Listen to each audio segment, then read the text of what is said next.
Olá, amante do terror. O que acontece depois da morte? Uma pergunta que a maioria de nós já fizemos pelo menos uma vez na vida. Só que isso é uma pergunta que literalmente nenhum ser vivo é capaz de responder. Apenas acreditar. Ter uma crença em algo que vem após a morte. E sabe o que é o mais interessante? É que quando falamos sobre o que pode acontecer após a morte, todas as crenças, teorias, suposições acabam se tornando possíveis verdades. Por exemplo, o pós-morte mais utilizado no mundo, céu e inferno. Os bons vão para o céu e os maus para o inferno. Também há a crença no renascimento, onde quando você morre, sua alma ou seu espírito renasce em algum outro corpo sem as memórias de sua vida passada. Outros também dizem que simplesmente não há nada. Viramos um simples nada por toda a eternidade. Sem céu, inferno, limbo, renascimento, nada. Simplesmente um vazio eterno. No que eu mais acredito? Eu particularmente acho o conceito de céu ou inferno o mais consistente entre esses que eu citei, mas ainda assim muito ambíguo. Tipo, o que seria o mal ou bom aos olhos de Deus? Aquele que cumpre os 10 mandamentos à risca? Aquele que viveu sua vida sem prejudicar ninguém, mas não necessariamente tem o costume de orar todos os dias ou ir à igreja? Ou os dois? Ou os únicos que vão para o céu são os completos devotos que seguem fielmente a Deus? Isso são questões que vão da interpretação de cada um. Eu, particularmente, acredito mais na segunda opção.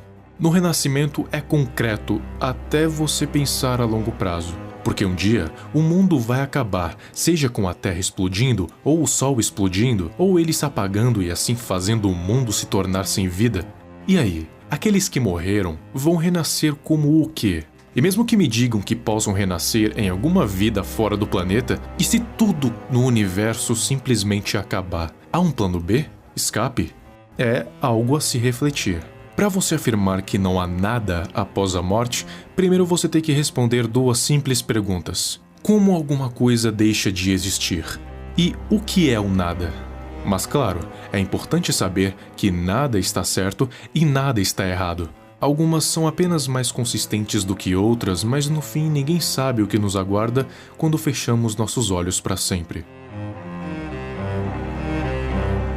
Toda essa introdução foi para lhes apresentar um SCP com um nome bem sugestivo: O que acontece após a morte? O SCP-2718 ou 2718.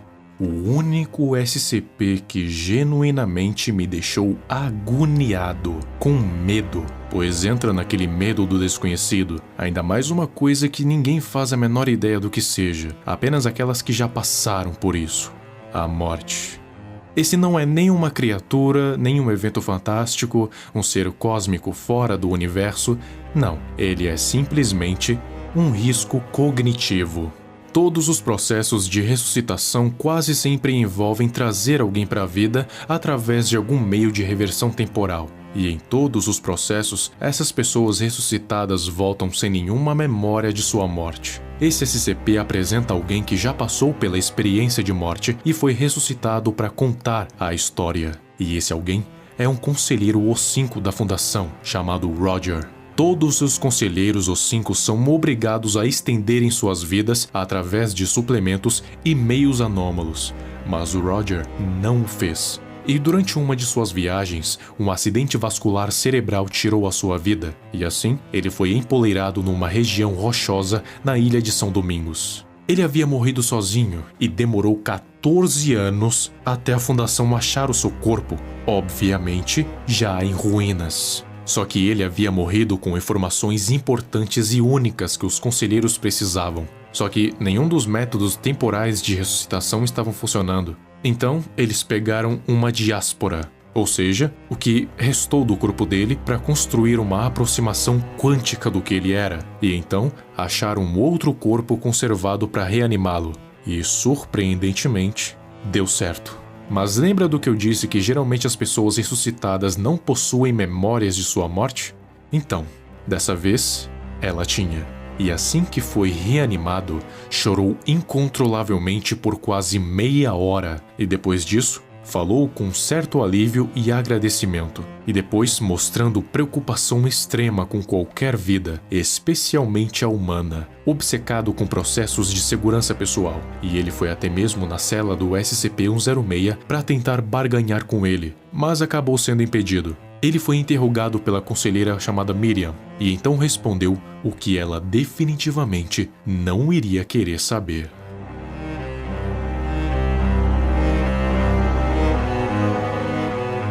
É uma coisa que já passou pela minha cabeça e pela cabeça de muitos aqui. E simplesmente acreditamos e torcemos e queremos que não seja real. Que quando morremos, na verdade, não ficamos realmente inconscientes, e sim apenas paralisados dentro de nossas próprias consciências e ainda podemos sentir tudo, mas sem poder fazer nada. Sentir nossos corpos apodrecendo, cada pequena parte ser ocupada por vermes, ou a sensação de sufocamento interminável, sentindo nosso corpo lentamente se desfazendo até que sobrem pedaços, que ainda assim podemos sentir. Eis as palavras de Roger. Eu me enxergava dentro de um objeto imovível, e a intensidade da resistência se amplificou. Sutil, depois aguçado, depois agoniante. Não consigo descrever completamente, mas imagine prender a sua respiração, além da tentação, além da dor, além do desespero, com a cabeça se debatendo e olhos saltando. Um sonho de sufocamento sem fim. Minha pele secava e rachava com a luz do sol, e insetos famintos desceram rapidamente. Senti os ovos chocarem, larvas se arrastarem, gases surgindo e estourando dentro de mim, cada célula se rompendo, fluidos intestinais se azedando e apodrecendo. De alguma forma, minha capacidade de experimentar e armazenar essas sensações crescia, mesmo que eu tivesse amplamente ciente do meu cerebelo sendo despedaçado e devorado. Minha percepção se expandiu até as gargantas dos pássaros e as profundezas dos formigueiros. Eu senti cada fio de cabelo e unha sendo tirados de mim pelo vento, e meus sentidos se prenderam a eles conforme afundavam no oceano e eram dissolvidos nas mandíbulas de trilhões de diatomáceas. Eu não entendo. Quanto mais pedaços de mim haviam, maior a minha capacidade de sentir dor. Conforme eu era destruído em pedaços menores do que nervos vivos fossem capazes de perceber, o caráter do desconforto mudou. De ardor, a coceira, a destruição, que eu posso traduzir em termos humanos, para algo pior do que eu sou capaz de articular, uma terrível e enlouquecedora extensão de cada parte de mim de outras partes. As pessoas se tornam dormentes a dores crônicas da vida, não é?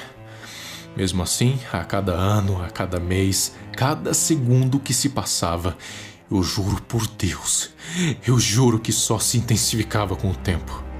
Depois disso, Miriam contou a todo o conselho sobre o que Roger havia lhe falado, e todos ali entraram em histeria. Até que o procedimento 17 foi ativado e um gás amnésico foi disposto na sala para que todos esquecessem do que haviam ouvido. Apenas Miriam e Roger conseguiram escapar, porém Miriam foi terminada por um dos soldados, e quanto a Roger, ele voltou até o SCP-106 e pediu para que ele fosse torturado durante toda a eternidade, pois isso era muito melhor do que a experiência que teve por 14 anos.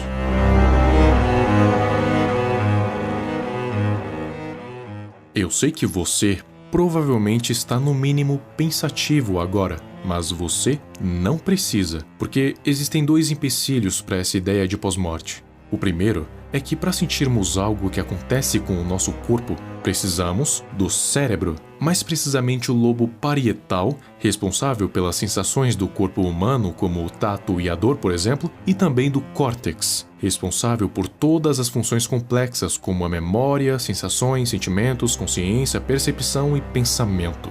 Se por algum acaso isso realmente acontecesse e o cérebro parcialmente ligasse, os corpos, depois de 2 anos, se decompõem totalmente e, logicamente, o cérebro vai junto, e junto dele, todas as funções vitais. E, como já tinha se passado 14 anos, do corpo dele só restavam alguns fragmentos de ossos, junto do artefato que ele carregava em seu bolso. Ou seja, o seu cérebro já tinha se desintegrado fazia muito tempo. Então simplesmente não faz sentido ele ter sentido tudo o que acontecia com seu corpo. E o segundo motivo é que existem vários outros SCPs e entidades que simplesmente vão totalmente ao contrário dessa ideia, ao exemplo dos Irmãos Morte, do SCP-1440 e até mesmo o Rei Escarlate, que desvia a alma dos mortos para torturá-las. Então, o que aconteceu com aquele conselheiro pode muito bem ser algum tipo de punição, ou exceção, ou até uma mentira. Porque até parece que os conselheiros iriam revelar algo assim num documento facilmente acessável e ainda revelar essas informações sobre o Conselho O5. Ainda mais que sabemos que qualquer informação que temos sobre eles tem caráter duvidoso. Mas ainda assim, ninguém sabe o que nos aguarda depois da morte.